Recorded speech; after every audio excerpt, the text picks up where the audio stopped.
హైదరాబాద్ ప్రజాభవన్ ఎదుట మాజీ మంత్రి మల్లారెడ్డి బాధితులు ధర్నా చేశారు. 23 ఎకరాల వెంచర్ను మల్లారెడ్డి కబ్జా చేశారని ఆందోళనకు దిగారు. మల్లారెడ్డి బావమరిది శ్రీనివాసరెడ్డి పేరు మీద రిజిస్ట్రేషన్ చేయించారని బాధితులు ఆరోపించారు. దీంతో 300 కుటుంబాలు రోడ్డున పడ్డాయని ఆందోళనకు దిగారు. ప్రజావాణిలో మాజీ మంత్రి మల్లారెడ్డిపై ఫిర్యాదు చేశారు. ఫ్లెక్సీలు, ప్లకార్డులతో నిరసన తెలిపారు. న్యాయం చేయాలని నినాదాలు చేశారు.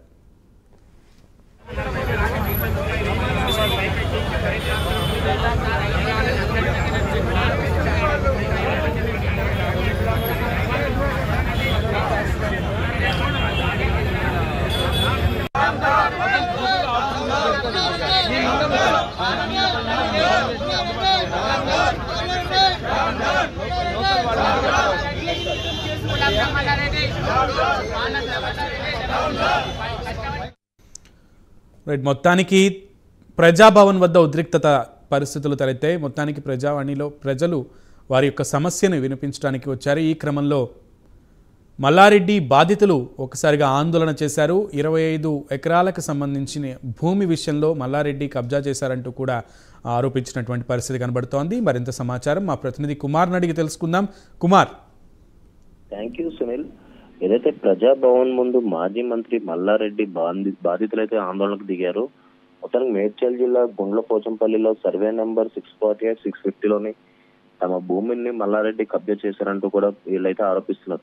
మొత్తం ప్రజావాణిలో తమ సమస్యలను విన్నవించేందుకు సుమారు 600కు పైగా బాధితులైతే వచ్చారు. అలాగే శ్రీ మల్లికార్జున నగర్ వెల్ఫేర్ డెవలప్మెంట్ సొసైటీలోని తమ భూముల్ని మల్లారెడ్డి అప్పటి తన అధికారాన్ని ఉపయోగించి కబ్జా చేశారని కూడా వీళ్ళైతే ఆందోళన అయితే దిగారు. సీఎం రేవంత్ రెడ్డి న్యాయం చేయాలని చెప్పి కూడా, అలాగే మల్లారెడ్డి నుంచి తమ భూములు విడిపియాలని చెప్పి కూడా ఏదైతే ప్రజావాణి కార్యక్రమం సంబంధించి కూడా ఈ రోజు అయితే వీళ్ళందరూ ఇక్కడికైతే ఆందోళనకు దిగడం జరిగింది.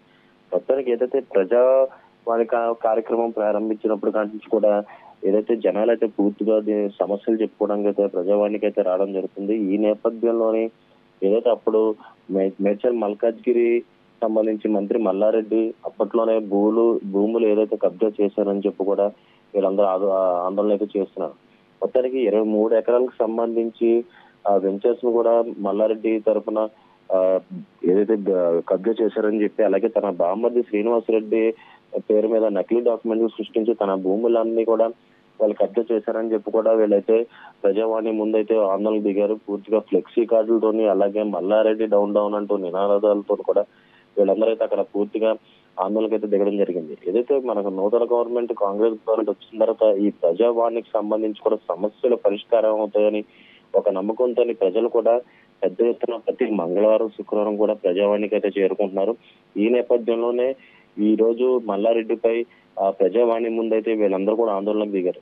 మొత్తానికి తమ భూములు మల్లారెడ్డి నుంచి విడిపియాలని చెప్పి కూడా సీఎం రేవంత్ రెడ్డి వాళ్ళకి న్యాయం చేయాలంటూ కూడా వీళ్ళందరూ అయితే అక్కడికి ఆందోళన అయితే చేపట్టడం జరిగింది. గతంలో కూడా మల్లారెడ్డిపై కూడా సంబంధించిన భూ వివాదాలకు సంబంధించి చాలా కేసులు అయితే ఉన్నాయి. చాలా భూములకు సంబంధించి కబ్జా చేశారంటూ కూడా ఎంతో మంది వ్యక్తులైతే ఆందోళనకైతే దిగడం జరిగింది. ఈ నేపథ్యంలోనే ఈ 23 ఎకరాలు ఏదైతే 648/650లోని భూములను అయితే మల్లారెడ్డి కబ్జా చేశాడంటూ కూడా వీళ్ళైతే ఆందోళనకైతే దిగారు. మొత్తానికి తమ భూములను విడిపించి సీఎం రేవంత్ రెడ్డి తమకు న్యాయం చేయాలంటూ కూడా వీళ్ళందరూ అయితే నినాదాలు చేస్తున్నారు. Sunil. Right Kumar, thank you.